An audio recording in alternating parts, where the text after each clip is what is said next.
Sa atong unang pagbasa sa basahon ni Ezekiel, kapitulo, sa atong kapitulo 18, giklaro sa Ginoo nga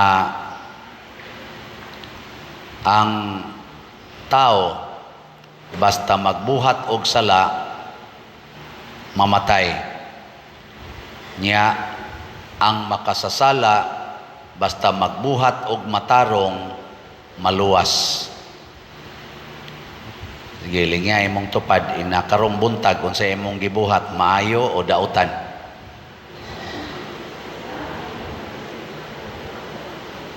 Mao na, importante kaayo ang matag buhat. Ang Ginoo di ay magbase sa atong binuhatan. Ngatod pa niya, ang buutang tao magbuhat og dautan, mamatay. Ang dautan magbuhat og maayo, maluwas. So karon ni simba man mo dinhi, unsa man ang inyong gibuhat, maayo o dautan? Luwas. Luwas na. Nya inigawas didto, manglibak dayon mo. Unsa man inyong gibuhat, maayo o dautan? Patay dayon mo. Kanang choir, nangantam na sila diha. Unsa man nilang gibuhat, maayo, dautan. Nya, di sa sila muhog o kulikta kanang inigana sibot. Unsa man ang buhata, maayo, dautan. Patay. Yapon. Katong galiktor dire, salmo, maayo to ilang gibuhat o dautan. Nya, pag ana sa sibot, ni hog mas kulikta. Unsa man na, maayo, dautan. Porting buhi Kining nagmisa, unsa man ni, maayo ni dautan. Mama, buhi. Kamusta no, magpaabot sad mo nga mamatay ang pare. Ay lang. Na, importante kayo ang buhat, dili lang sa pulong.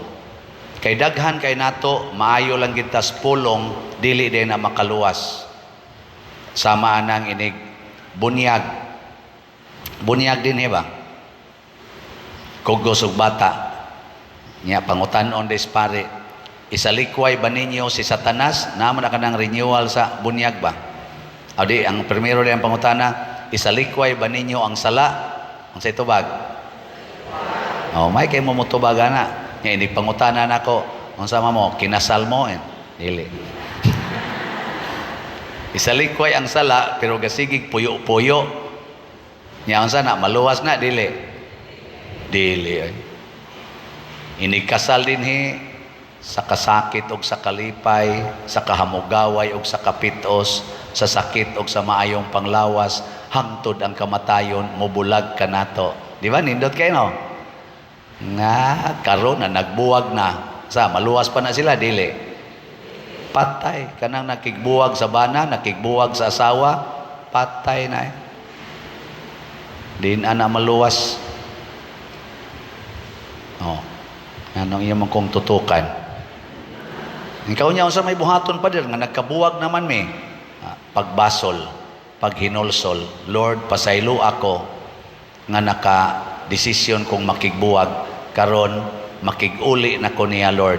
Bisag tuan na siya siyang kabit gapuyo sa akong kasing-kasing kamilang gyapon. Di ba? Magpabili na ko rong buutan nga asawa ngadto sa akong animal nga bana. Nya maluwas ka? Luwas. Nya katong imong bana, maluwas to? Patay. Nangabit man. May kayong musulob-sulob sa sing-sing diri inig. Isa man nga sagit siya. May kayong musulob sa sing-sing, dawata kining sing-sing, timaan sa akong, sa naisulti ninyo mga bana? Isulob kining sing-sing, timaan sa akong paghigugma og pag-unom kanimo. Ilas-ilas lang ka diya. Na distansya lang gamay sa asawa, hikap dayon patay ka diya. Nya moingon din ka, sabtalan ko Lord. Patay ka diya. Kaya ang basihan sa Ginoo ang atong binuhatan, dili ang atong gisulti. Tamis kay sinultihan ang maguwang, muadto kos parasan nya wa day muadto. Adide, ningon ang maguwang, dili ko muadto. Nya, nagbasol siya. Yay, nakasupa ko sa kong papa. Muadto lang ko. Luwas ang maguwang. Pero ang manghod, tamis kay sinultihan. O pa, adto ko. Nya, wade mo adto. Na. Sa atong ikaduhang pagbasa, gibutang dinhi ni San Pablo, niingon siya, ang atong pagtuo, ang atong nadawat nga espiritu, kinahanglan mo hatod gyud nato nga maliwat gitang Kristo. Matod pa niya nga pag tinabangay kamo og dili kay mauray inyong atimanon ang tagsa-tagsa ninyo kakaayuhan. Angayng batunan ninyo ang hunahuna nga gibatunan ni Kristo. Unsa may gibatunan ni Kristo, nga bisan siya Ginoo, nagpaubos og nagpakahimong ulipon sa tao. Nagbasinugtanon hangtod sa kamatayon, ang kamatayon sa cross. Kanimo atong hinumduman, mga igsoon, nga ang Ginoo na gid siya nagpaubos. So ang first requirement di ay ang pagpaubos. Sige, lingay mong tupad. Inamusugot ka, mahimo na kong sulugoon. Ingna ko na ba, namusugot ka, nga himuon ti kang sulugoon. Uy, lingia ba inyong tupad, musugot ba ka, nga ako kang himuong sulugoon. Kay si Kristo, Ginoo, nagpakasulugoon. Gilansang siya sa cross, way reklamo. Mauna ang kinaiya matod pa ni San Pablo, kaning iyang pag-ingong pagtinabangay kamo, di na mahitabo kung mga mapahitason ta. Ngano man, ang mapahitason, ang kaugalingong kaayuhan mo iyang unahon. Di sa gina siya musugot nga siya masakitan, niya ang uban hayahay. Moingon gina siya, kansin ako no? Ana gina. Na inigingon na to, pamalit mog slat. Kansi na to, no? Sige lang, taghatag din.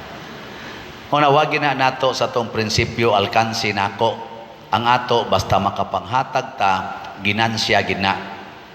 Kay matod pa ni Jesus, bulahan kamong manggihatagon, kay kamo paghatagan. Ang manghatag og daghan, tagaan sa daghan.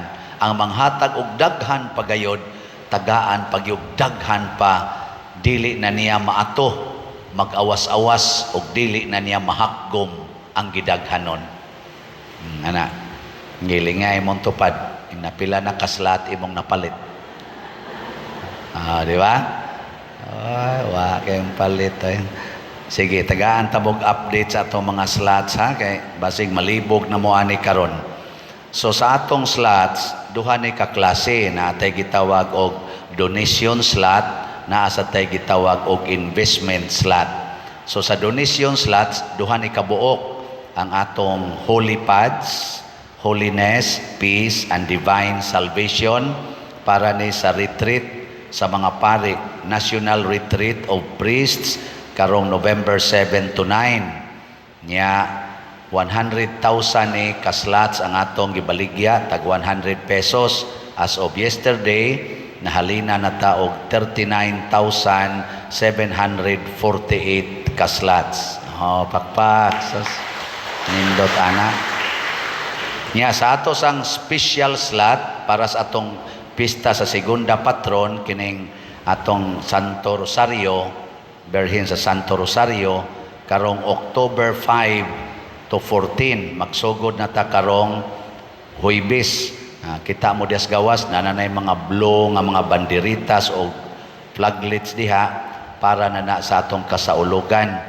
Naa sa taan ni gipamaligya nga slots nga MEG nga 20,000 ka slots nga tag 100. Nya as of yesterday nahalina na sa taog 3,001 slot.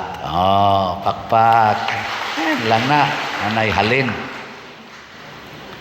Unya, sa atong investment slots, para nis pagpalit na to anang yuta diha, mao pa ni ang first step.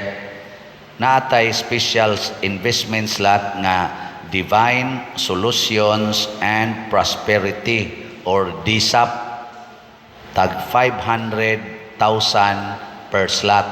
Investment man, naani siya 25% per annum nga interest rate. Pero dili ni negosyo ha, pahalipay lang ni nato kung mutabang sad mo sa simbahan pagpahalipay. Na maligya tag 140 slots aning atong DSAP. As of yesterday, naanatay na dawat nga mga pledges nga niabot na og 46 ka slots. Pakpak. 94 slots na lang ang available. Niya ang ato aning deadline, ato lang gi-extend hangtod sa end sa October.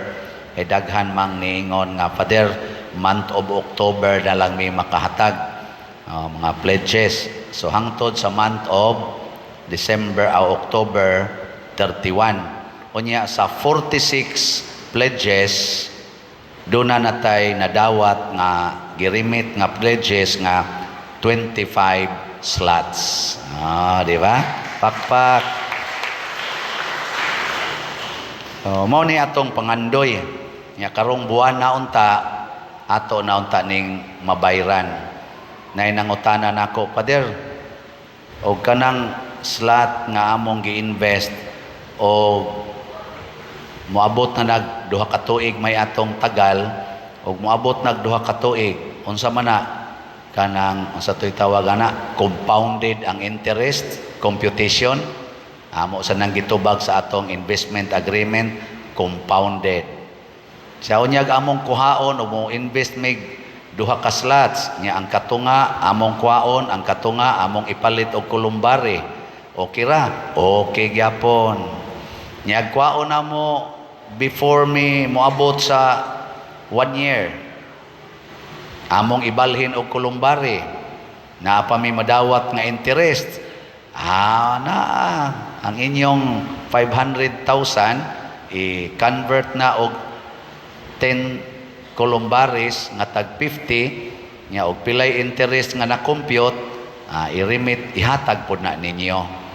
Basta maka-appeal mo aning 140 slots. Nindot no, nganong ato man ning gihimo aron pabor gyud ngadtos ni invest kay dako kaing pabor nga dunay mo invest. Kay mapalit na nato ang yuta diha, makatukod tag kulumbari, gikan nining maong kulumbari makatukod ta sa divine mercy nga kanang dako kay diha sa garing, kay di am sa nagi-interest nato 158 million na ang original nga budget. Anong sigam na inyong mata? Nya mapalit pag ina natong yuta diha, mga naanas mga dool-dool 70 million, makatukod pag itag kulumbari nga dool-dool 200 million, himo pagitag developments, further developments din sa atong parokya, nag-i-estimate po natog 150 to 200 million. Siga-siga lagi na inyong mata. Mabuhat ni dili. Kung maliwatan ni Kristo nga nagpaubos sa iyang kaugalingon o nagpakasulugoon, mabuhat ni. Pero pulos ganita pagarbuhon, pulos ganita maniguro sa atong kaugalingon, mga matay na lang ta, di kita katilaw aning atong gipangandoy. Muending patausahay nga maggubat o magpinatyanay sama anirong nahitabo sa mga tag-as o garbo nga mga dato kayong mga leaders, dato nga mga nasod, imbis magtinabangay pagpalambo sa kalibutan, naggubat na hinoon o nagpinatyanay. Pareha sa inyong pamilya, saad-saad mo din his kasakit o kalipay, tagas kay mga garbo, kung kanusaan na nagko ang mga sweldo, nag-away, nagbuwag na hinoon, broken family. Kanusaan na ka-abroad, dollar earner na, nagbuwag na hinoon, kay nangabit dito, nangabit sang nahibilin diri. Nga naman, kay wa na maliwat ni Kristo. Kutob na lang sa pulong ang pag-ingon nga ako Katoliko. Kutob na lang sa pulong ang pag-ingon nga ako magtotoo. Kutob na las pulong ang pag-ingon matuman ang imong pagbuot dinhi sa yuta maingon sa langit, pero wa nas buhat. Makaluwas ba? Ang pagtuo nga way buhat patay. Ang buhat sa way pagtuo patay. Pero mag-uban ning duha, buhi ka. Sige, lingiay mong tupad. Ing nasugod karon, pwede na ko nimong sugoon. Sige, nasugod karon, pwede na ko nimong sugoon. Sige na, ang wa mulingi mga yawanon. Sige na manindog na tayo.